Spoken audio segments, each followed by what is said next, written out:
Welcome to the Earth's Edge podcast. I'm your host, James McManus. At Earth's Edge, we run guided expeditions with a focus on environmental and cultural sustainability. We created this podcast to share stories from people who have found the outdoors and fallen in love with adventure. Each month, we're giving away one of our summit jackets worth €150. To be in the running, all you need to do is subscribe to our mailing list at earths-edge.com/podcast. There's a link in the show notes.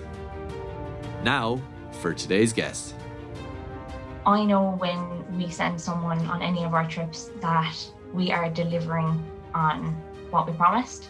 If it's their one and only, fantastic, happy days. But the people that come back again and again, and like whether it's for more pleasure or for more punishment, it's just fantastic to see, you know.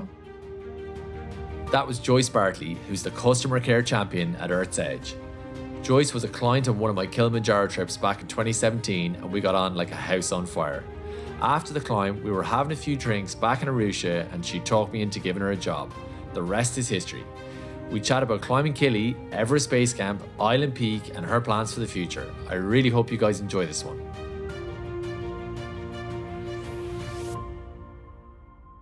Well, JB, how's it going? Not too bad now. How are you getting on yourself? Very good. Long time no chat. Oh, it's been ages and ages. Far too long. About an hour since I was wrecking your head over something. Oh, delighting me. JB, thanks so much for coming on. I'm just going to start out by asking you a little about what it was like growing up down in Ballincollig in Cork, and were you into the outdoors, and what did you do for fun as a kid? Like, it's actually something I was thinking about because you asked me the question just right off the bat. I just said, no, you know, it really wasn't part of my childhood, but I was thinking about it when I've been listening to you chatting on the other podcasts with people. And I actually have a vague recollection of being out in the hills. There's a beautiful park, Gugambara, that's just outside Machu.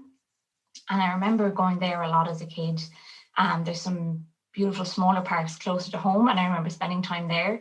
So I actually asked my mom about it, and I was like, did we like go hiking when we were kids? And she was like, yeah.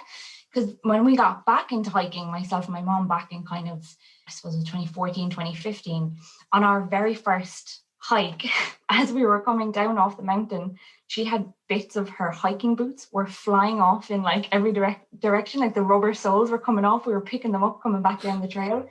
And her old pair of boots that she hadn't used in like whatever, 10, 11 years, obviously the ones I had as a kid, you know, were no longer going to be an option on that day. But it was only all of that that kind of made me remember that we had actually been out in the hills and stuff as a kid. My dad's in the Navy and would always have been like big into fitness, and mum loves being outdoors, always has. So we used to do a bit of it. I don't really remember an awful lot. I've a memory of walking down to the bottom of the Devil's Ladder, Tool. I was only maybe 8 or 9 at the time, so my brother would only have been like 6 or 7. And we were standing there, and Dad was just like, no, you know, we're not trying to get them up here. So we just kind of stood there, had a look, had a bit of a picnic, and headed back out then. But like on those little legs, like even at that stage, I'm sure it was an awfully long day for my parents putting up with us going, are we there yet? What's this? picnic blanket and hang sandwiches and tea kind of job, yeah? Oh, for sure. I don't even know if we'd have been as sophisticated to have like a thermos with us at that stage. I think it was probably just the old slightly soggy, soft hanging cheese, and yeah, away we went for the afternoon. Yeah, cool. And come here, I wanted to ask you, so obviously you work for Earth's Edge, you work for me now, the joys of that, but so what did you originally do after you finished school? Like, what industry were you in? So I went and I studied applied psychology in Cork after school, and then when I finished in college, I knew I needed a bit of time to kind of sort out what it is I wanted to do and stuff like that. I'd had a mad few years just with, you know, life getting in the way, which I think it does for the first time once you're kind of out of home and have to start juggling things like those mad bills and things like that people insist on sending you in the post. So I just picked up work at a local coffee shop, and I started managing that coffee shop after a while. And then I just kind of had jobs like that in the service industry for a few years. I spent one summer working in a beer garden in Munich, which was amazing, great crack. Still have a great fondness for the Weiss beer. Oh yeah. And then, but yeah, that's all I was doing. And when I went to Kilimanjaro just before I started working for you. I was actually managing the Cork branch of the Boojum store at the moment. Oh, I remember that, dude. Do you remember it's like when you started, you're like, oh my God, she used to work at Boojum. Like, I'd be like, get me some vouchers or t-shirts or whatever. Yeah, sure. It was the If job. we were putting in the Friday lunch order for a Boojum, like I was basically kind of staffed out there. It's like, okay, I need you to get me this and get me this. I love Mexican food, yeah. Yeah, but we'd only been open like 9 months at that stage, and it was a massive learning curve for me, which I really, really loved. Like the team were amazing and the head office team were really supportive, but like I'd never had that size of a team under me before. It was interesting, but I knew I was loving it, and it was, it was relatively new at the time, so it still felt like a challenge and stuff like that. I couldn't see myself doing it forever and ever. I wasn't looking for anything different at the time. I was happy to kind of, dig the heels in and keep working away and trying to get better at what I was doing. But I guess fate stepped in on Kilimanjaro and kind of took me in a completely different direction, which I certainly have no complaints about. Oh, likewise, no complaints either, dude. But come here, we'll talk about Kili in a minute. What was your like first big trek or big mountain like when you're like a young adult? Like what did you do first? The first one we went to, so myself and my mother headed down to the Galties. I hadn't touched, a hill or a rocky climb in, it must have been 12, 13 years at that point. So completely novel idea. I was actually just out of like an 8-year relationship at the time, and my dad was working overseas that summer. So myself and my mom were like, right, at the weekends, we need a project, we need something to do to get us, out and about. So we said, right, we'll try this hiking lark. Like it's basically a long walk, like we'll be grand. So we headed off to the Galties, because you look up hiking in Cork, that's kind of what's thrown at you initially. And we headed off down, and it was a beautiful day, absolutely like bluebird day, lovely and warm. In the middle of summer, we were hitting all the right marks for our first day for sure. But of course, hadn't a notion of where we were going or anything else, and ended up just kind of wandering across a few of the smaller hills down there, but felt great about ourselves at the end of the day. Like knew we hadn't been next or near Galtymore. There was no sign of the cross or anything else, but we'd hiked up a big hill and we were out of breath at the end of it. So we were like, okay, well, that's the Galties done. What's next? So the following weekend then we headed down to Kerry, and we essentially did what I remember doing as kids. We walked in right down to the bottom, because again, we had no idea, at the time what we were doing. So we said, we'll have a look, see how much trickier this looks now that we're seasoned pros after our previous week's hiking. Went in again as far as the Devil's Ladder and took it all in and headed back out from there again. So we really were just kind of dipping the toes in at the start, but it was the Galties, which I've been back on many times since. And I must confess, as a proud Cork woman, they are not my favourite range at all. Oh, hang on now. Don't be giving the Tipperary Mountains any shit, Oh, I'm so sorry, man. The Galties, I've had so many poor experiences on them since. Like we've had days where we were down, they were putting sun cream on in the car park, and by the time we got up, we had like less than 10 meters of visibility. Like when the fog rolled in, I've had days where it's the only time I've ever had to blow my whistle for getting lost up there. And no way. There was another couple of women out hiking on the same day, and they heard us, and they were like, we were just after going around in circles. Like we made all the mistakes that we warn people about. We made them all in like fantastic fashion. And most of them seem to have happened on the Galties. So I just have an aversion to them. They're boggy mountains, yeah. Yeah. Oh my God. But yeah, like a great learning experience. And we went on, and I think Dad kind of forced a mountain skills course onto us that Christmas, because he was like, right, if I get any more calls from you saying, Asher, we got lost, but we're grand. So we went and we did that. We felt a bit more confident then, whether that was a good thing or not. The following year, when we headed back out onto the hills, and I've subsequently done work with Brian Bateson, so I'm not trying to tarnish his good name. There was none of that done before. Brian Bateson, he's getting too many mentions in this podcast. He's going to have to start paying me money. Oh, definite commissioning model there for sure. Yeah. And come here. So, how did you come about to decide to go to Kilimanjaro, JB? I had had two friends who studied abroad in Spain when we were in college, and one of the girls had studied in Santiago. So I'd heard all about the Camino from her when she was studying over there. So I'd looked it up myself, and I said, that's, that looks handy enough. It's just walking, there's nothing technical, you're on very clearly laid out paths, so hopefully even I cannot go astray. So I think I needed something to kind of focus on and work towards. I always work better when there's a very definitive kind of goal to aim for. It just helps me keep focused. I think an awful lot of people operate in the same way. I'm not one of those people that can kind of tip away at it and sure it's like having a deadline or something, isn't it? You got to get fit for this. It just kind of it keeps the focus. You have to kind of grind it out. Even I'm sure we'll talk about it even more further down the line. But in the middle of winter, there's nothing worse than pulling on the boots and the socks and the first layer and the all the wet gear, and knowing you're going to spend 6 hours miserable, but you got to get this hike in because you've got something coming up. I don't have something coming up, that hike's not happening. Do you know what I mean? Yeah, I totally. need the focus. Anyway, I was going to do the Camino in 2016. I was very lucky with where I was working at the time. I could take 3 weeks leave off together. So I just booked my tickets. All I did was book my flights. I didn't book any kind of accommodation. I didn't go through any kind of event organizers or anything like that. As I said, I had a bit of knowledge about it from my friend who'd been living over there for the year. So it was my first time traveling by myself, and I really loved it. I met a fantastic group of people on the trail, my Camino family, as we called each other, and I'm still in contact with them to this day. I was 3 weeks over there, so I flew into Leon, I flew into Santander and then got the bus down to Leon, and then I walked from there to Santiago, and then I did the last bit out to Finisterre and Murcia.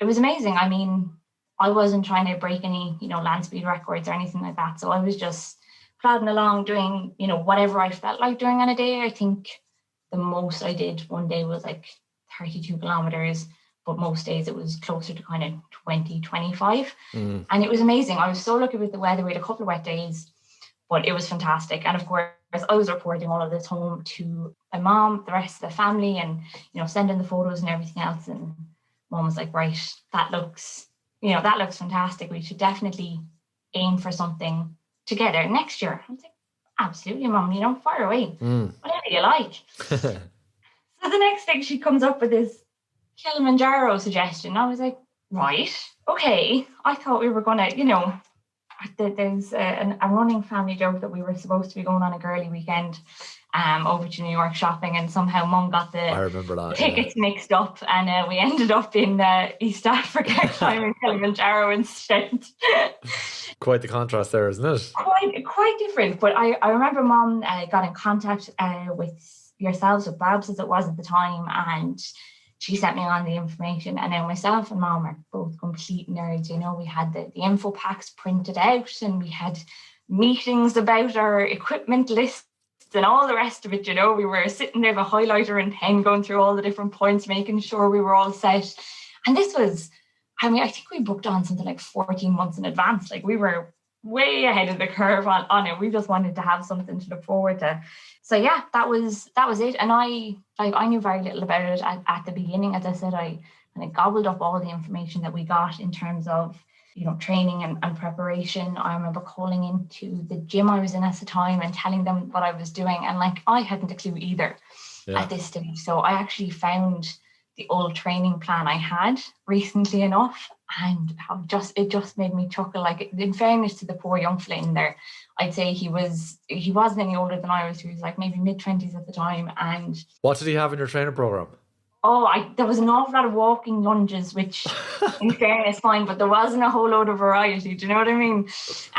But anyway, listen, it all did the trick in the end. But we just did an awful lot of trekking coming up to it. I remember going to the training weekend in Wicklow. We actually couldn't make our one. My cousin was getting married that weekend, so we went to a different Kilimanjaro training weekend. And it was Louise leading the weekend. Yeah. myself and Mom were smitten kittens with Louise at the end of the weekend. We were like, can we change our trip? Can we go with you, Louise? Yeah. Instead, you know? That's a kick in the teeth. Like if you meet Louise, then you get stuck with me in Kilimanjaro. You're like, oh no, not this guy. We'd no idea, like, but we were just absolutely besotted with Louise. You know, she's such an amazing story as she's told some of herself here on the podcast and stuff. And she just like that all the time with this kind of energy, and, you know, seeing a woman out on the mountains, you know, leading us and stuff like that, it really made me very excited. You know, I was like, how did you get involved in this, and what did you do, and what are the steps to, you know, being involved in the outdoors? Because I knew even at that stage, I think that because this had been like such a big part of my life over, you know, 2 years at that point, that I wanted to be more involved in it, but I didn't know how. You know, like, this was kind of new territory for me as such. It wasn't something I'd ever considered, you know, in my youth or anything like that. I wasn't like, oh, I want to, you know, be outdoors all the time when I'm older. So anyway, Louise was a mine of information, as always, and I kind of, you know, soaked it all up, but didn't, you know, I wasn't making waves at that point. Wasn't looking to make any huge changes, just something to kind of ruminate on, I suppose. Then Cool. we rocked up to the airport. Yeah, that was my next question. How is the whole Kilimanjaro trip like? Tell us about it. Like, for me, in every sense of the word, it was a life-changing experience. As I said, myself and Mum had done all this training and prep beforehand, and we had decided, we had like a safe word, cueness, which is quiet or silence in Irish. So if we said this to each other when we were over there, it meant that that person needed a bit of space. And you couldn't take offense to it, but you just needed to give them a bit of space, let them simmer off. that's class. I love that. You just go to each other like cueness, mid conversation.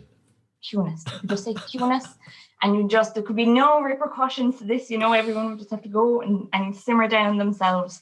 I remember we were standing there, you know, when you meet everyone initially at the airport, and you're kind of trying to figure out who knows who and all the rest. And Mom was like, oh, I don't know, now you could be saying cueness to me, you know, a couple of times a day when we're over there. There'll be no escape. But the group we were with were phenomenal. It was, you know, right from the off in the airport on day one. And, you know, like, we hadn't, as I said, gotten to meet everyone beforehand, which was a pity, but we really got a flavour for everyone on the trip itself. Cormac and Aideen were there. It was their honeymoon, which to me was just like a phenomenal idea. Like, this is the best thing ever to do for a honeymoon. Aisling was there as well. It was a full family event for you, really. Yeah, half my family were there, yeah. There was 2 other groups of girls who were friends. 2 of them had just decided in the pub one night they were going to, you know, Asher, listen, why don't we sign up and do this? You know, it was phenomenal. Yeah, it was super fun. Really, really great. The whole thing was so easy because put on the flight, and it wasn't until you were kind of picking up your bag again on the other side of it in Kilimanjaro International that you were like, oh, right, now what do I have to do it myself? We just loved every minute of it. We had the room together in the Outpost Lodge, and so at that point you're after spending kind of 48 hours in a very, I suppose, what could be a boring environment, you know, doing all that travel, but you basically just spend the time getting to know people. I just think it's an amazing thing to be able to do for yourself and to do for your own head, you know, to kind of get that time and just completely immerse yourself in the day-to-day. Like, all we had to do was get up, put on the boots, put on the layers, and get trekking. And we were fed and we were watered. We didn't have to worry about anything else. It was just stripping everything right back. So all you have is, you know, the environment around you and the people around you to focus on and enjoy every day. I mean, genuinely did, like, the crack in the mess tents every night was incredible. You know, I've never eaten so much in a week as the week we had there. You know, there was seconds and thirds even, you know, on certain evenings. Anytime anyone has a birthday, there's a cake, and listen, we love an old cake. Yeah. Jeez, you're selling to me now. I want to go back. I'm like, as soon as we can go, I'm going. I know I've said it to you again and again, but I would go back in the morning, no problem. But yeah, we just loved it. That first morning, not at the gate, obviously that's all very exciting, getting to meet the guides and the porters and stuff for the first time and kind of getting a feel for it. It's so difficult to what I think people imagine about Kilimanjaro and being in Africa, that like thick green jungle, and it's, you know, it's very humid and everything else. Like it doesn't really, like, it didn't compute in my head initially. Like I felt like, did they bring us to the right place? Like, are they sure? And that first day is lovely. It's really, really wonderful. And it's a nice kind of introduction to life on the mountain, because obviously you're starting that bit later, so the day isn't as long and you can just kind of relax and take it all in. But the first day that we woke up on the mountain, the porters got us up, got us fed, and then we were gathered around kind of wondering what's happening next. And they started singing and dancing, and myself and Mom just kind of stood there and went, huh? What? What is this? But oh my God, it just absolutely sets you up for the day. Like I remember days where I'd be standing there in 2 or 3 layers, in the lovely high altitude, fresh feel of the morning. And by the time the singing and the dancing had stopped and we were ready to actually hit the road, I'd be back down to my t-shirt again and blood pumping and ready to fly off up the mountain. I think that first morning there was that little bit of kind of like Irish kind of tension and bashfulness about the situation. We're like, oh God, no, do we have to participate in this? Please don't make me dance, Yeah. But by the end of the week, on our last day, I think we were over an hour dancing and singing and joking with everyone, at that morning kind of ceremony, for want of a better word. And it was just phenomenal. It really kind of set you up for the day, just in terms of, getting the blood flowing, starting smiles, and you just kind of smiling then for the rest of the day. We were very lucky, myself and Mom. Like I remember there was a few people on our trip who were really struggling for a few days with their tummies, like not being necessarily unwell, but they just couldn't settle. They didn't have too much of an appetite on a few days, and they weren't sleeping. And like myself and my mom be sitting there at the breakfast table going, I got 9 hours last night. How many did you get? I got 10. The minute we were in the tent, we'd like natter away for a couple of minutes and we were gone. The very first night I made the mistake of drinking water too late in the day, and I had to get out of my lovely cozy sleeping bag twice to pee that night. And I was like, okay, I am not making that mistake again. So I remember, one, yeah, for sure. Yeah, typical.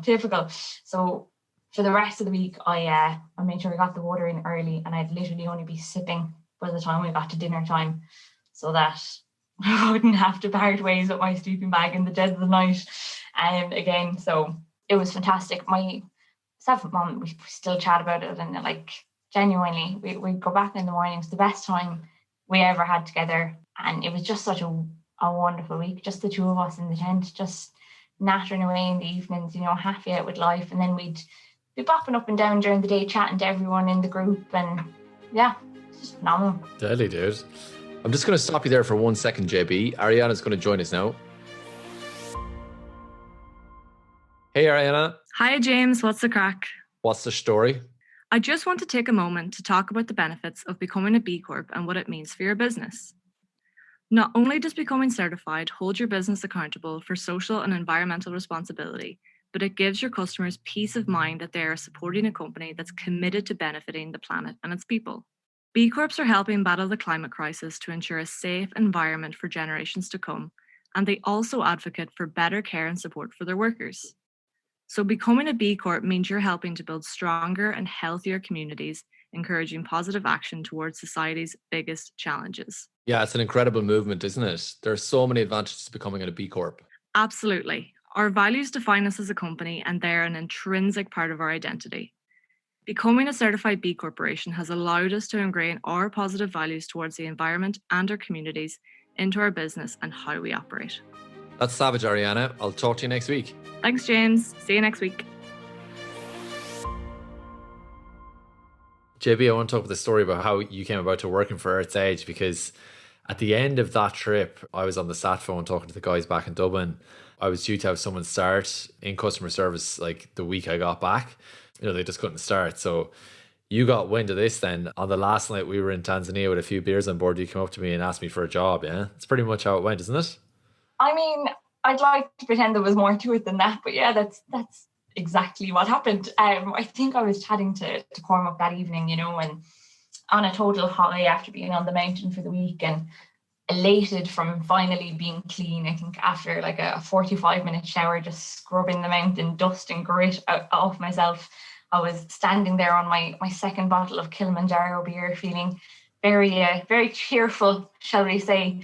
And Cormac mentioned something, I can't remember exactly what was said, but you were a bit preoccupied or you were worried because something back at the office. And yeah, sure enough, it was a job opportunity as I saw it.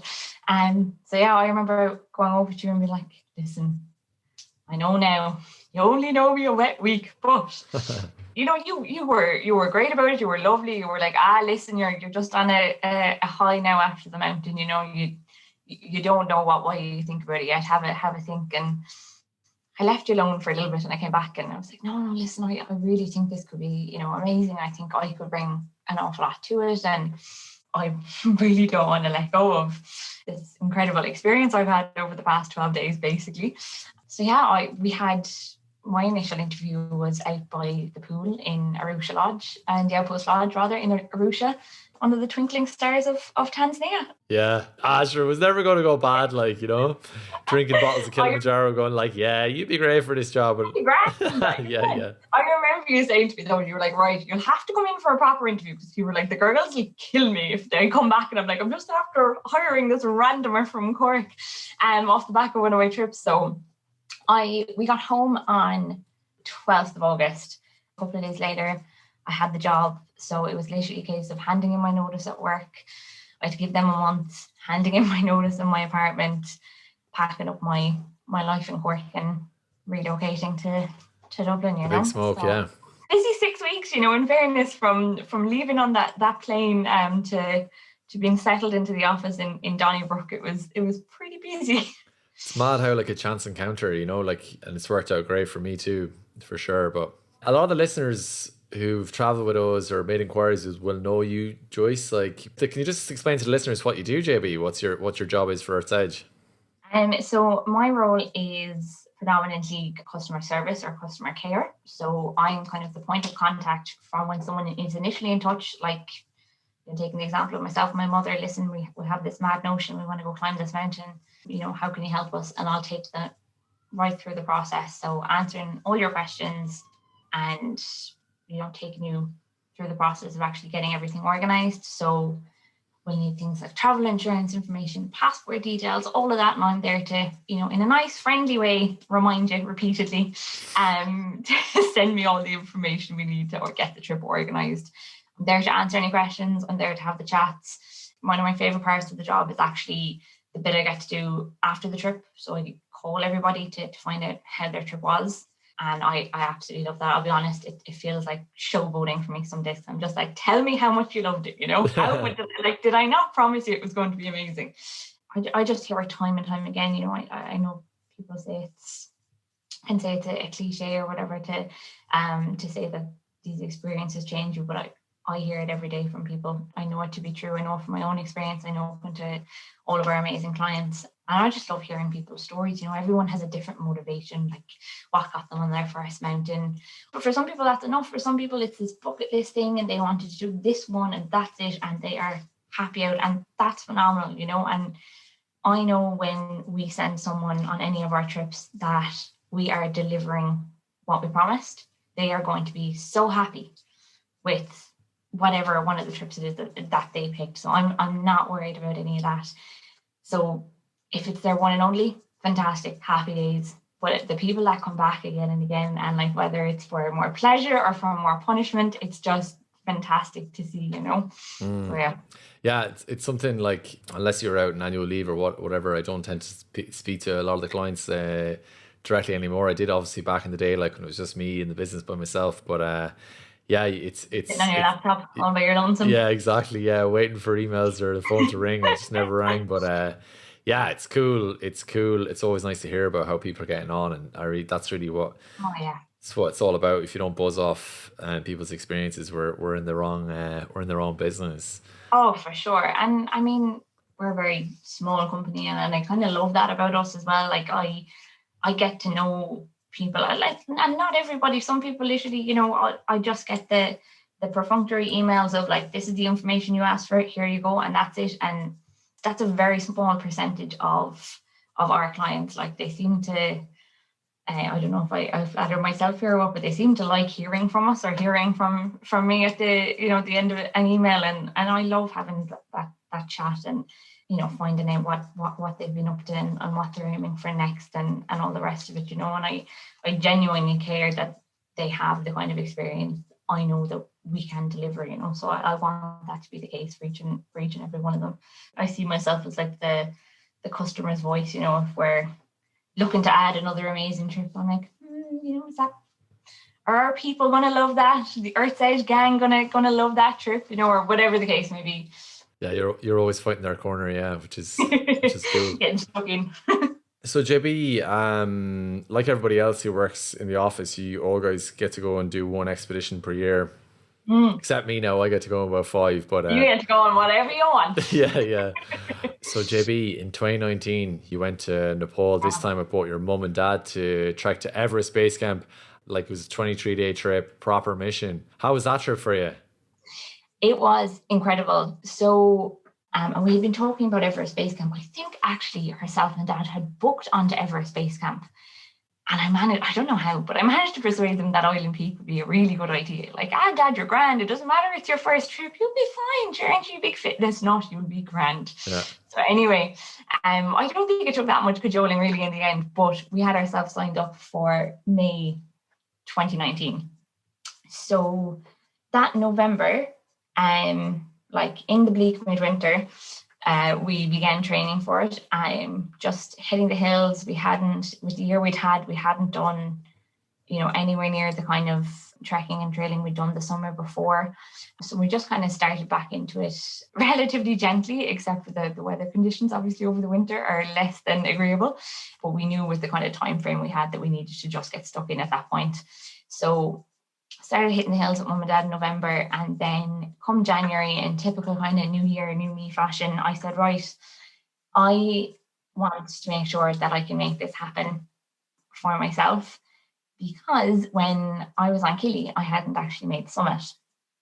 I think that was possibly one of the best things that could have happened to me. For Kilimanjaro, I knew I'd done all the training with mum. I'd been on all the hills. I'd done everything else, but mum was up at 5:30 in the morning, hitting the gym 4 mornings a week in prep for that. I can't reveal a lady's age, but she's a very impressive woman regardless. And I felt after Kilimanjaro, because I hadn't made summit, now I can throw all the excuses at it I want. It was an altitude thing, but I felt legitimately that I hadn't fully committed to it. I hadn't kind of, thrown the kitchen sink at it. And maybe if I'd worked a bit harder in my preparation, that I would have been more comfortable on summit night and could have pulled through. But listen, that's neither here nor there. But the feeling of not having made it and being surrounded by everyone at camp later on that night and back in Arusha the following day, and they were all on such a high. I had an amazing time in that mountain, and I would want to go back whether I had made it to the top or not. But to have that kind of empty pit kind of feeling in the bottom of my stomach, in comparison to the high that everyone else was riding, I was like, right, I don't want any more of that.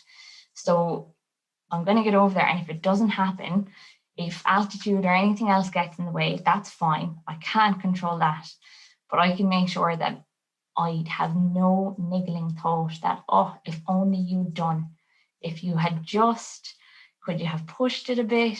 No. So January 2019, back up in Dublin after a lovely Christmas with my mother fattening me up, no doubt, and flung myself into the gym. So for 3 months, I was just going at it myself. I had read somewhere, probably another, one of those New Year's articles, that it takes 90 days to form a habit. So I stuck at it. I was going 4 or 5 mornings a week to the gym before work, and then walking over to the office afterwards, and then walking back in the evenings, and just trying to be generally more active. I also knew for Island Peak that even though it's a trekking peak, any of the more kind of technical aspects with the rope work and the crevasse crossing and stuff like that only happens on summit night. But I knew I'd have to do something about my fear of heights. So I found a local climbing gym in Dublin, out in Inchicore, Gravity, and I started bouldering there. Now, it's not something I have any great skill or any talent for, but I was doing it. I was getting up and there was a decent amount of space between me and the ground and I was doing it. And, you know, that's all grand. So we did a couple of bouldering sessions and then we went out to Awesome Walls in Dublin, out by Finglas, and we were doing climbing sessions there with a bit more rope work. And I ended up doing a climbing session with Brian in Dalkey Quarry beforehand, just practicing again with the rope. And then in the last 6 weeks before we travelled, I actually signed up one of the guys, Mihal, who used to work in the office. The lovely Mihal, he's been on the podcast, who's a personal trainer. I signed up to work with him for 6 weeks before we went and kind of got him to formalise what I was doing in the gym, I suppose, kind of put a bit more structure on it. We called the training plan, because he was like, you know, what's the goal? Like, what are you trying to get out of this? And we called the training plan Mission Strong as Fuck. And that was, you know, I still have the playlist from those gym sessions and stuff like that saved in my phone under that, you know, and yeah, that was it. And it was an incredible couple of months of preparation. Like I really, really enjoyed it. And I genuinely felt going over there that, you know, I had controlled everything I could control myself. Any morning that it was a bit of a struggle to get out of bed or anything else, I was like, is this going to be the difference? Is this going to be the one? Like, I don't do this one and then I'm over there in a couple of months' time going, oh, if you've gotten up that Tuesday morning, you know, you could have made it.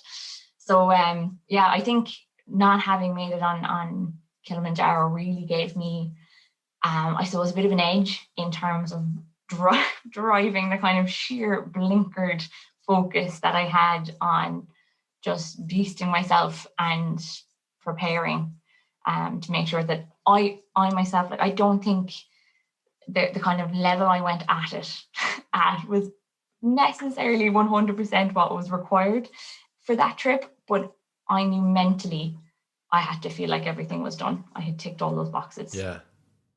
I remember prior to that trip kind of chatting to you and you were asking like, did I think you'd be up for it after you're not topping out on Kili? And I was like, yeah, definitely. Like you can do it. You know, we all have our bad days on the mountains. But when you were there, I think you guys had a little bit of bad weather before summit. And we were like just getting the reports back in the office. And we were just like, I was like, oh God, please let JB summit, you know? I was like, and you did. Everyone was just like, yes, I was delighted for you. I can imagine yourself now, because you know what I think what it was that I had like Nepal. Sorry, before I get into the ins and outs of someone, I put Nepal itself absolutely amazing. I want to keep going back again and again. And Dad, I'm after opening to, he's provisionally put his name down for another few. I think we'll be on Mare Peak hopefully, before too long together. But just a phenomenal country, you know. And everywhere you turn, there's some beautiful, majestic peak that you've, you know, heard all the stories and read all the books about. And I just couldn't get over it, you know. Every day there was some fantastic new, like, picture perfect postcard, like out the awful long drop window, you know, inside in the tea house. You'd be like, oh, that's something pretty to look at least. But yeah, it was phenomenal. Into base camp was all good. It's such a well-paced trip in terms of like giving your body the time. I think everyone just had a chance to kind of adjust and acclimatize, and like obviously people feel it differently. Everyone was having a different experience of it, but I felt good in base camp. And then Calapatar the next morning when we got up, which I'm so glad we did, because I was kind of a little apprehensive. I was like, oh, you know, the big one's next week, maybe I should just kind of take the time and lie off or whatever. But no, it was fantastic. We got the best views of Everest. We actually saw like head torches on the South Col, like some team going for their summit attempt that night. Yeah, wow. Yeah, it was incredible. I mean, you're standing, it feels like it's within arm's reach at that point, you know. But I really struggled that morning on Calapatar. I think my poor boots were perhaps, I was being a bit nostalgic with them, because they were the same boots I'd had on Kili. And I wasn't willing to give them up before I did Nepal. So I'd say they were kind of just missing maybe a little bit of the cushioning that they'd had in a previous life. So my feet got very cold that morning, and I just ran out of steam, I think, because it was such an early up and I couldn't make myself eat that early. I should have just sucked it up and done it. But anyway, I just ran out of fuel and I ended up only getting to, you know, on Calapatar, there's like the proper summit that's up that scramble, but there's like a little one off to the side. Yeah. And so Brian walked me up there, and I'll be forever grateful. He was singing the pogues, going up the mountain, the last like kind of couple of 100 meters, just to kind of keep me going, keep me smiling. And came back down then that day, and I was like, right, okay, that was what it was. But I'm just going to put that out of my head now and, keep going. Everything was still feeling good for me. I was a bit tired after, we were 11 days hiking at that stage, and we had another week until Island Peak. But I was like, no, I'm not gonna let it bother me. And even like the night before you go for summit, we stay up at high camp. A lot of other groups go from base camp all the way up to summit and back down. Like it adds an extra 3 hours onto the night. It makes a huge difference, yeah. It's huge. So we were actually camping at the height of Kilimanjaro on that last night before summit. This is actually okay. Like I snoozed and everything. I don't know what's wrong with me that like I'm like sleeping like a baby at altitude. You know what I mean? Like I can't get through a night. It's a good complaint to have, JB, to be honest. I can't get through a night at sea level, but the minute I'm at altitude, I'm like out like a light, gone for 9 hours. It was definitely the hardest thing I'd done physically up to that point. The last 45 minutes on the wall, where you're just like kicking in with crampons and everything is cramping up your legs. Like I remember like turning myself every 3 or 4 steps to try and like aggravate a different muscle group for a while, because it was just, they all wanted to give up.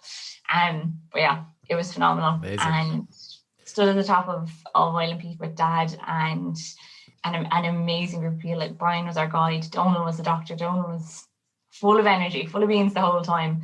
And there was another father and son from Cork. It was a great Cork trip, actually. Before I let you go, JB, I was going to ask you, what are your plans for after the pandemic? What mountains have you got in your pipeline? Like anything, everything. I'll take them all. Originally in 2019, myself and my partner Sam, we were supposed to be doing Elbrus last July, and I remember like the date rolling around last summer, and like, obviously it wasn't happening, but I was so conscious of the fact that we were supposed to be there for that whole week. But then, as I said, was chatting with Mum, and she said she'd do Machu Picchu. So hopefully that will be next on the agenda for summer next year. And then after that, who knows? Definitely want to do Elbrus. After doing Elbrus, I suppose I'd have to do Aconcagua. But honestly, they all sound so amazing. Like the tri-adventures in particular, I think just given the way my own interests have gone over the last couple of years in terms of fitness and training and everything else, I think the kind of diversity that, is on offer there would just be amazing, Yeah, no, for sure. It'd be nice to get out to Kenya. But, I think regarding the pandemic, like I think we've definitely turned a corner with it. I didn't feel like that right this second in Ireland, especially when you're listening to the media hour in, hour out. But yeah, it's looking a lot better, I think, in a month. It's like being on the mountains, though, you just have to control the controllables, just do the bits that you can do yourself on a daily basis that are going to make you happy in that day, and not spend too much time trying to look forward or project forward. I know it's so important to have goals and have things to aim for, but for me, the real kicker of like this last lockdown has been that I've just not allowed myself to kind of have a final date in mind, because I found constantly shifting expectation of when this is going to end to be a real kicker. Yeah, for sure. Before Christmas. So I'm like, this is working for me on a day-to-day, on a week-to-week at the moment, getting up, doing my training, working away. I've got other smaller kind of, medium-term goals to kind of be taken off in the meantime. And when the big stuff is ready, I'll be ready for it. But just try and work on what I can for now, Yeah, I think that's the attitude to have. JB, that was deadly. Thank you so much. It was great crack. I'm apparently just well able to waffle on about myself. Oh, you are, sure. I know you well. Like, thanks so much for that, dude. You're doing an amazing job, and I really appreciate you a lot. Absolute pleasure. Cheers, dude. Bye. Bye. This podcast was produced by Earth's Edge. We're a small business based in Ireland who organise big adventures all over the world. For more information about us and the trips discussed on this podcast, visit earths-edge.com or follow us on Instagram. Don't forget to sign up to our mailing list to be in the running to win one of our summit jackets. There's a link in the show notes. And while you're there, if you could subscribe and review the podcast, that'd be brilliant. I'm your host, James McManus. Thanks for listening and have a super week.